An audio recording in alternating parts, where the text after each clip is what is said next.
हमेशा की तरह टुनटुनी चिड़िया और बंटी कबूतर एक पार्क में बैठकर बातें कर रहे थे। अचानक बंटी कबूतर टुनटुनी चिड़िया से कहता है, टुनटुनी, आखिर कब तक हम लोग इस तरह छुप छुप कर मिलते रहेंगे? मैं तुमसे शादी करना चाहता हूँ। कल तुम तैयार रहना, मैं कल तुम्हें अपनी माँ से मिलाने ले चलूंगा। पर बंटी, मेरे माँ बाप नहीं है, मैं एक अनाथ चिड़िया हूँ। बचपन में ही मेरे माँ बाप गुजर गए थे। मेरी परवरिश एक अनाथ आश्रम में हुई है। क्या तुम्हारी माँ इस रिश्ते के लिए तैयार होंगी?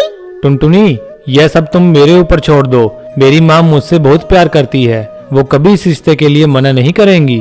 अगले दिन बंटी कबूतर टुनटुनी चिड़िया को अपनी माँ से मिलवाता है। टुनटुनी को देखकर बंटी कबूतर की बहन लूसी कहती है, अरे भैया, ये कौन है?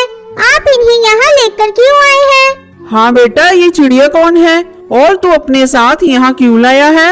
माँ, ये टुनटुनी है और मैं इससे शादी करना चाहता हूँ। तब बंटी कबूतर की माँ बबली कबूतरी कहती है, बेटी, तुम्हारे माँ बाप कहाँ हैं? तुम उनसे मुझे मिलवाओ, उनसे मैं तुम्हारी शादी के बारे में बात करूँगी। आंटी जी, मैं एक अनाथ चिड़िया हूँ। मेरे माँ बाप बचपन में ही गुजर गए और मेरी परवरिश एक अनाथालय में हुई है। मेरा बंटी के अलावा इस दुनिया में कोई नहीं है। ये सुनकर बबली कबूतरी भड़क जाती है और गुस्से से कहती है, बेटा, तू पागल हो गया है क्या, जो तू इस अनाथ चिड़िया से शादी करेगा? तेरे लिए तो मैंने एक से बढ़कर एक रिश्ते देख रखे हैं, बस तुझे हाँ करने की देरी है।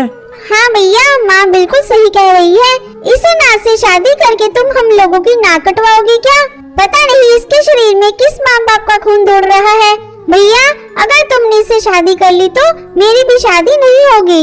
इतना सुनकर टुनटुनी चिड़िया रोते हुए वहाँ से चली जाती है। इस तरह कई दिन गुजर जाते हैं। एक दिन बंटी कबूतर चुपके से टुनटुनी चिड़िया से शादी कर लेता है और उसे लेकर अपने घर आता है। अरे बेटा, ये तूने क्या कर लिया? इस अनाथ ने तो मेरा घर ही बर्बाद कर दिया। मेरा बेटा मेरा नहीं रहा। तभी बंटी की बहन लूसी कबूतरी वहाँ आती है और अपनी माँ को लेकर कमरे में जाती है। माँ, रोने धोने से क्या फायदा?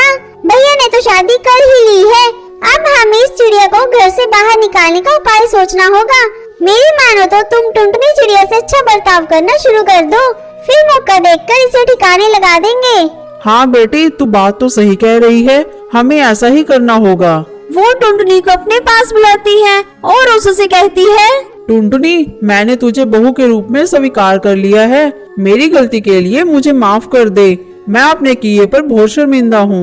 अपनी सास की बातें सुनकर टुनटुनी चिड़िया खुश हो जाती है। धीरे धीरे समय गुजरने लगता है और टुनटुनी चिड़िया गर्भवती हो जाती है। टुनटुनी चिड़िया अपने गर्भवती होने की बात किसी को नहीं बताती। वो सोच रही थी जब शाम को बंटी कबूतर आएगा तो उसे बताएगी। जब बंटी कबूतर शाम को घर आता है तब टुनटुनी चिड़िया अपनी गर्भवती होने की बात बंटी कबूतर को बताती है। बंटी कबूतर ये सुनकर बहुत खुश हो जाता है। अगले दिन बंटी कबूतर कुछ दिनों के लिए अपने दोस्त की शादी में चला जाता है। उसके जाने के बाद लूसी कबूतरी अपनी माँ से कहती है, माँ, बहुत अच्छा मौका मिला है। भैया कुछ दिनों के लिए घर से बाहर गई हैं। इस अनाथ चिड़िया को ठिकाने लगाने का इससे अच्छा मौका कभी नहीं मिलेगा। उन दोनों माँ बेटे की बातें टुनटुनी चिड़िया सुन लेती है और रात में सभी के सो जाने पर टुनटुनी चिड़िया घर छोड़कर भाग जाती है। जब बंटी कबूतर घर आता है तो उसकी माँ कहती है, बेटा, मैं कहती थी ना, अनाथ चिड़िया से शादी मत कर। देख, वो किसी और के साथ भाग गई। ऐसे ही दिन बीतने लगते हैं। एक दिन जब बंटी कबूतर नदी किनारे पानी पीने जाता है तो उसकी मुलाकात टुनटुनी चिड़िया से होती है। टुनटुनी चिड़िया उसे सारी बात बताती है। तब बंटी कबूतर टुनटुनी चिड़िया के साथ अपना अलग घर बसा लेता है। कुछ दिनों बाद उनके घर एक प्यारी सी बेटी होती है। फिर सभी खुशी खुशी रहने लगते हैं।